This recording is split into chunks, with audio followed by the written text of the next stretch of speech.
if you're getting something at $100,000 at an entry level, I'm sure that's actually a good deal. MIM is for students who do not have any work experience, or the ROI, say, for an MIM would be pretty much good. Then how is this MIM or specialized degree different from an MBA degree? Are there options available as well in these specialized degrees? Take up internships, projects, do well, have a good GPA throughout, and try to do a lot of networking. It kind of becomes imperative for a student to have either a GMAT or a GRE. What's the difference in the kind of money that you learn after an MBA and after an MIM as well? You've not just earned a degree when you study abroad, you also earn a lot of global exposure. Give me numbers. Take this podcast to the level of hard talk. I'm sure all of you would love this.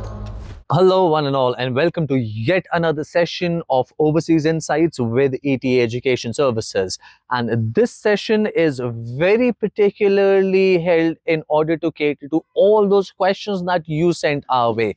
Once again, we have our expert, Mrs. Fiona Herne Vashishtha, with us, and she'll be catering to the questions very specifically to something that she mentioned the last time. She talked about something called an MBA, and we received certain texts that asked us particularly about this MIM or a particular thing called a specialized degree.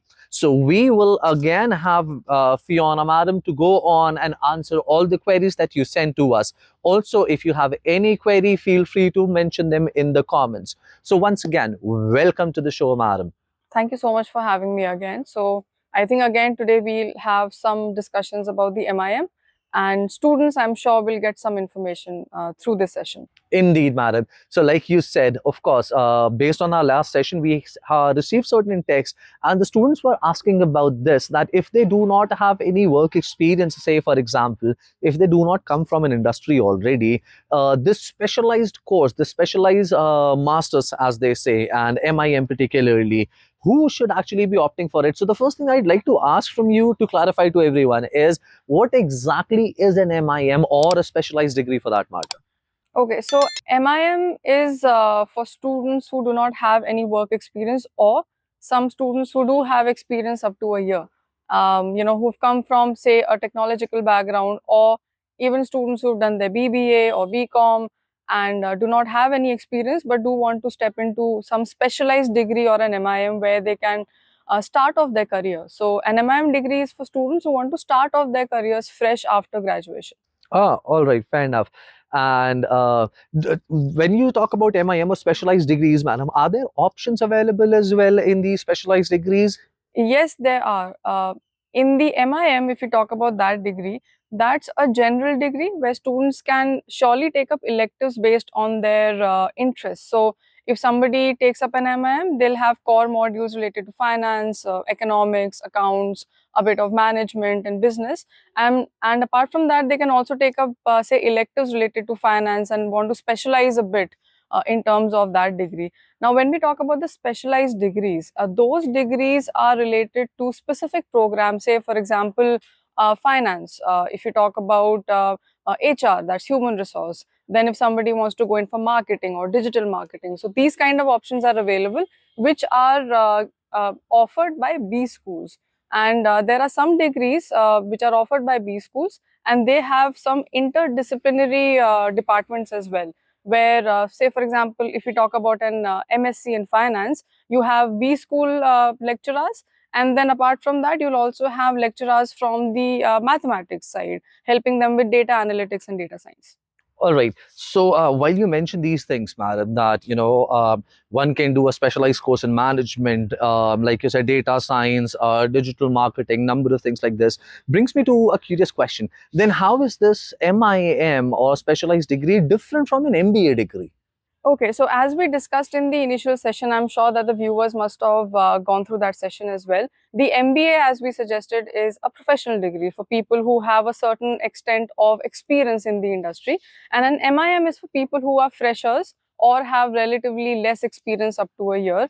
And it helps them to enter the management or business area. So if somebody wants to start afresh, say at the lower level of management, or they want to be highly specialized or skilled in just the business degree, say for example, if you talk about a CS student, right? the CA student has just passed out, has no experience, relevant experience to business, then for them an MIM would be a better option, because the fundamentals, the theoretical practices would be much better explained, and so that they can understand what management is all about. So there they would be in a better position to say work for a couple of years, and then after that, if they want to go in for an executive MBA or a normal MBA, then they can always do that. So this brings me to another curious question, madam. I'm sure there must be some cost difference in MIM and MBA, or is this the same? No, there is a cost difference, because an MBA being a professional degree, there are a lot of differences in terms of lecturers and industry experts who actually take the lectures. When you talk about an MIM or specialized degrees, they are master's degrees. So there is a difference. So the MIM or the master's degree would be somewhere around, say, up to 35 lakhs odd per annum. So if we talk about US, of course, the degrees are around 2 years. So it will be like around 60, 70 lakhs for normal, mediocre universities. And in European countries, it would be somewhere around up to 40 lakhs, depending on the ranking of the university. All right. So if I understand it well, people with either no experience or very less experience, or at least lesser experience than is required for an MBA, people who want their course to be a little cost effective as well, may opt for a specialized master's or an MIM for that matter. Yes. Great. So when you say that, I do understand that MIM and MBA happens to be slightly different things in terms of cost, and I'm pretty sure the way things are rendered in the class as well. I also have this curious question. You mentioned the last time that for an MBA, it kind of becomes imperative for a student to have either a GMAT or a GRE, preferably GMAT, of course. This course, MIM or specialized masters, do you need a GMAT or a GRE for these courses as well?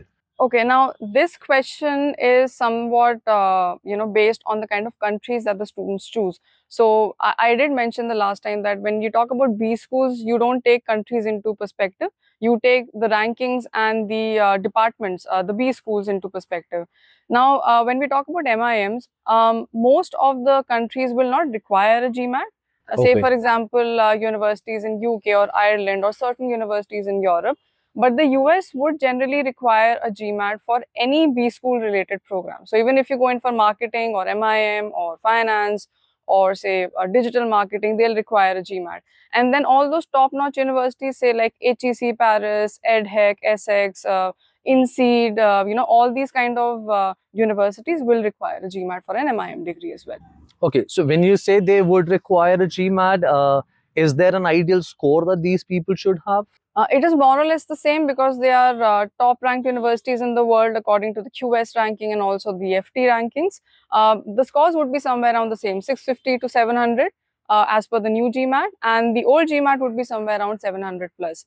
And even when there are certain universities which do not require a GMAT, it would be advisable to have a GMAT score so that you have a more competitive profile.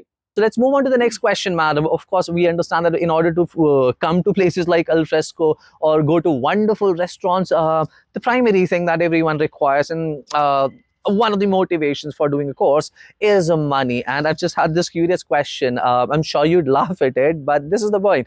After having spent a particular amount of money in the degree, madam, what's the difference in the kind of money that you learn after an MBA and after an MIM as well? Because you understand, a lot of people, they worry about this thing when they go to the US, to the UK, or say, for example, a different place than India. What's the kind of expenses they'll have to incur, and will they be able to save money as well? When you talk about the expenses part of it, the ROI for any kind of degree, say an MIM or an MBA, is good for students. Of course, this depends on the kind of universities or B schools where you've applied and got admits to. The ROI, say for an MIM, would be pretty much good. Say, for example, if you've done it from the top-notch universities or the moderate ones as well at the global level, you'll be able to earn back whatever you've actually invested within a year's time.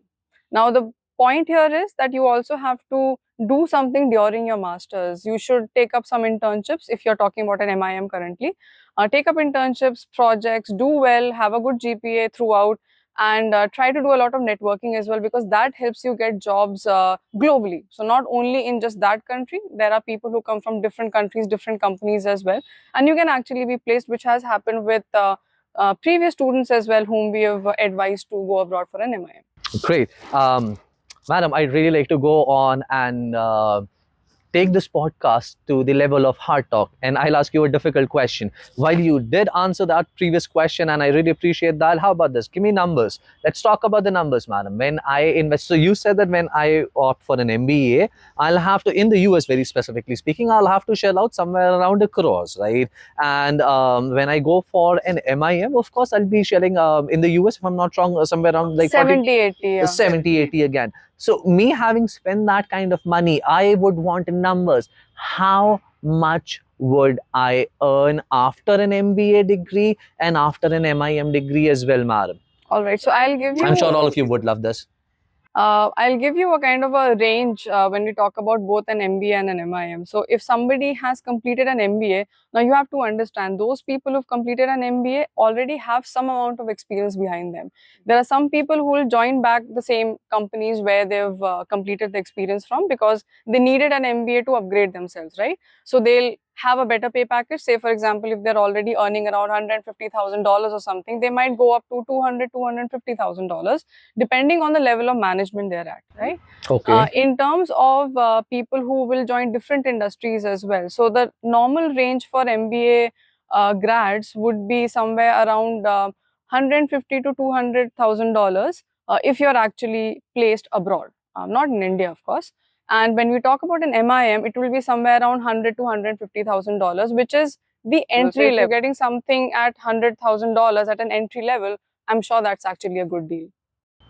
Great. Now that kind of motivates me to opt for an MIM as well. But then another thing that I have in mind, madam, because see, let's understand it very frankly. I am somebody from India and we cater to a lot of students from India. So when they opt for an MBA degree and they come back to India, of course, they've got wonderful prospects in India as well. But imagine a student going for an MIM degree, goes there, gets some relevant experience as well, and wants to come back. Will he still get a good job? Will his degree will be accepted in India? Will he be able to earn some good money as well?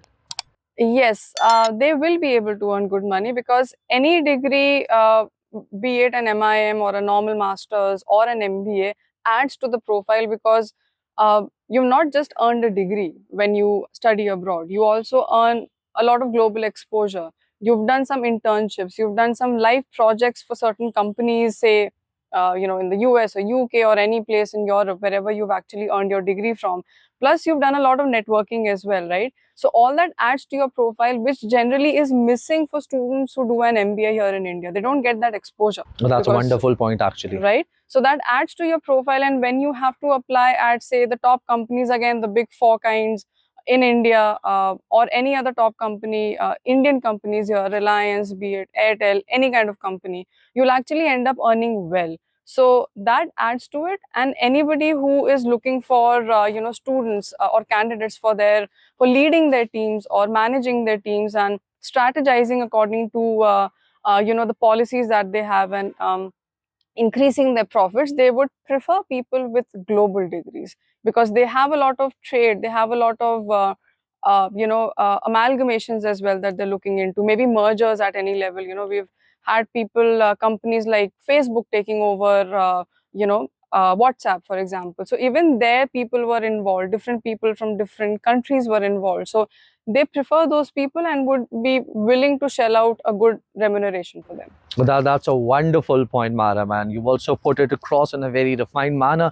I'm sure for an individual like me, it did clear my doubts, and I'm pretty sure that all of you who are planning or who are confused about this idea, whether they should opt for an MBA or an MIM, or people who plan to coming back to India, the point must have served you pretty well. Thank you so much, madam. Like I said, this session was important because we had a number of queries related to the specialized master's program, and I'm sure that you've actually handled them pretty well. I also concur that the countries that would be good for an MBA would also be good for an MIM degree. Am I right there? For sure. Great. Thank you so much. So I'm sure, my friends, that you've picked up all these nuggets of wisdom from Mrs. Vashishtha, and we also understand that any and every query that you have, feel free to go on and send that query to us. Like I said the last time as well, we are present on multiple social media platforms. Please go on and send your queries there, because your queries would go on and motivate us to conduct another session. That's the plan, to go on and handle your queries, the issues that you have. And we will have our expert with us who will go on and guide us through our overseas journey. So, my friends, do not forget to answer or to ask any questions, I'm sorry, in the comments. Do not forget to follow us on Instagram, Facebook, LinkedIn, and of course, the YouTube channel as well. Once again, thank you so much for your time, madam. We really appreciate this. We'll probably meet in the next session now. For Thank sure. you. Thank you. Thank you.